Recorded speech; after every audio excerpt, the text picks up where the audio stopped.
This is Michael Voss speaking with Ed Hickey today, and we are currently just speaking with you right after you've made your announcement to be running for Mayor of Binghamton.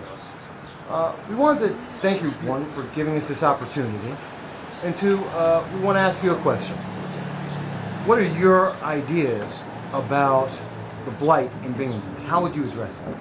Well, I've spent a lot of time, my teenage years in the outskirts of D.C., and I know how they dealt with it, and it worked great. They took properties that were unoccupied and uncared for, and they auctioned them off cheap.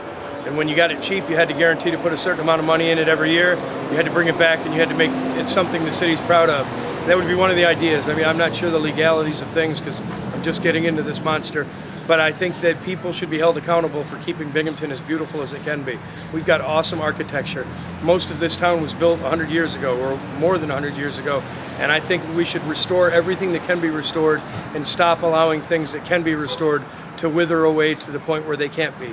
Because you can't redo 100-year-old architecture, and we're losing a gold mine, and we're losing part of our community every time an old building gets demolished instead of gets restored. All right. Well, I want to thank you for that. I know that you're busy today, and I wanted to just ask that one question. We're going to speak again. Oh, absolutely. And we thank you. I know you have a crowd inside waiting for you, so thank you very much. Thank you very much, sir. Thank you. Why now? I mean, it might sound strange, but I've made a bunch of changes in my life. I think I'm ready for it. I think people are ready for it. And more importantly, in order for me to fulfill my plan of running this city, I think that I need to run in an open election instead of against an incumbent. I think I have a better chance that way, and I think that people are ready for the changes that I've been bringing. Obviously, going initially Republican ticket, State has already declared that he ran. What sets you apart and what makes you a better candidate than on that line? I think that the people have to decide who the better candidate is, but I think the important thing is people are allowed to decide this time. The past few elections, there wasn't much of a push for a primary. Nobody really got represented. Someone was fed to us as a Republican. I'm not a real fan of that. I think that the people should be allowed to go, and it should be an open process, and the voters should decide who the best candidate is, instead of the powers that be forcing one down our throat. This time I'm hoping to get a little bit of you also, and see if people like what I have to say. You're talking about change. What's something you hope to change? Well, I hope to bring the parks back. I want to have floating festivals every weekend at some park in this town. I think there should be a festival. Whether it's just a flea market or a big, huge festival with music, and there's tons of live music in this town. I want to have ethnic festivals every single month, whether it's a German fest, like an Oktoberfest, like an Irish fest, an Italian fest, a Greek fest, Middle Eastern fest, an Asian fest. I want the community to be represented as a whole. I want people to learn different cultures, different foods, different ways of life, and see how their neighbors are. And I want people to have a reason to come to Binghamton from Endicott, from Johnson City, from Vesco. And I want those people to realize there's always something to do in Binghamton. We've got great restaurants, we've got great businesses, and I think it should be a place to move to instead of from. I want people to start investing in Binghamton, New York. And that's pretty much what I'm doing. What are your next steps after today's announcement? My next steps are I'm going to learn how to tie my tie a little better because I had a hard time with that. I plan on meeting with as many people as I can and just discussing the different things that I have, the plans I have. I want to try to get the grassroots movement going, registering volunteers, getting people to help me out with this plan, because for me to pull it off, I'm going to need a lot of help. And I think there's a lot of people out there that want me to pull it off, and that will invest their time with me. I noticed you filed for a permit to do business as an Eagle Party. Yes. And can you elaborate a little bit on that? Is that going to be your main campaign fundraising arm, or? The Eagle Party is going to represent me, and so is hopefully the Republican Party. What the Eagle Party represents is a catch-all for disgruntled voters. My grandmother and my entire family, they've been Democrats their whole lives. I don't think any of them would go into a voting booth and vote for a Republican. They would for me because I'm their family. But I think there's a lot of people like that, and I think there's a lot of Republican voters disgruntled with the Republican process that won't vote for a Democrat. So I have a catch-all for disgruntled voters that they can vote for me on that ticket line without feeling like they've sold out their family or their party. And hopefully that ticket line will take off and become something big in other towns as well. Because I don't think it's right wing versus left wing anymore. I think the two wings have to work together, and I think the eagle will soar. That's Steve Westlake with the Police Gazette. How are you doing? Steve Westlake with the Police Gazette. How are you doing? Good. How are you? Good. I got a question that's on everybody's mind that somebody's going to ask you sooner or later. If elected mayor, what are you going to do about all these potholes out in the streets? Well, I think it's spring, and next spring when I am mayor, there will be potholes, and I'll try to fill them up as quick as I can. But when it's goes from 0 to 50 to 0 to 50, and there's snow plows and salt on the roads, there's going to be potholes.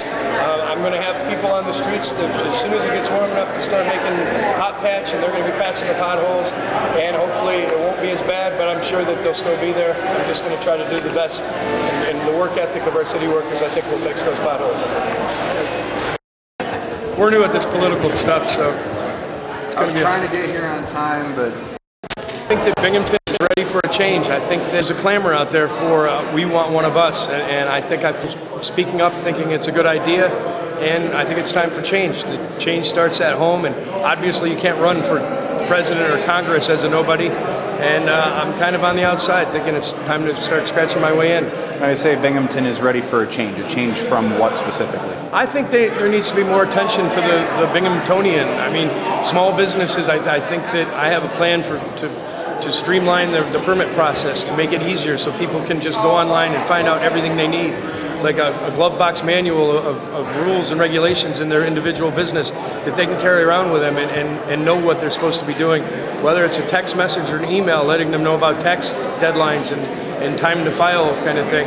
I want to make Binghamton the easiest town in New York State to own or operate a business in. And obviously, as mayor of Binghamton, the primary focus is the city itself, but there's obviously a lot of involvement with other municipalities and the county and the state. So how do you feel you're prepared to handle kind of like, wearing the multiple hats? I'm ready for the challenge. I mean, I think that there has to be an open hand on both sides. I think that people have to work for the people of Binghamton rather than against each other. The New York Yankees can't succeed if Derek Jeter's the only one playing well. And I think that what we're going to do is we're all going to work together, and we're going to figure out the problems. We're going to meet in the middle. There's going to be compromise instead of conflict, and I think that we're all ready for that. And I'm going to be the one to bring it. You're running on the Republican ticket, correct? Yes, I am. And knowing that the only other person who's thrown their head in the race so far, I believe, is Rich David. How do you see him? What do you see your chances against him in the primary? Well, I think that my chances are good, or I wouldn't be here. I know that he's an established politician. I know that he's run the past 2 times. I mean, I plan on having him run a 3rd time too against me as an incumbent mayor. I'm planning on winning, and that's why I'm running. I know I'm an outsider. I know that Rich David has a machine behind him, and I'm hoping that the hundreds of young people that are willing to beat the streets and knock on doors are going to help me out. I'm hoping that my message carries the day, and that people say that Ed is the best choice, even if he's not the politician in the bunch. Now you've talked about running on the going for the support of you're more like the everyman candidate. What makes you that much more in touch than everybody else? Well, I mean, I think that the businesses that I'm in allow me to see a different cross-section of the community. I mean, in my business, you might run into anyone from an out-of-work grocery store employee to a politician. I like to think it's where people talk politics, politicians talk music, and everybody's talking about the food. I think that we have a good cross-section of the society, and those are the people that have said, Ed, you should do this, and got behind me. I haven't had a lot of strangers tell me that I should run, but the people that I know are really excited about it, and I'm excited about that. And what businesses do you own? Well, I run the Belmar and Fitzy's. They're a family business. I've been doing it pretty much off and on for 15, 20 years, and I've had a great chance to meet a lot of people, and I wouldn't change it for the world. I mean, I love what I do.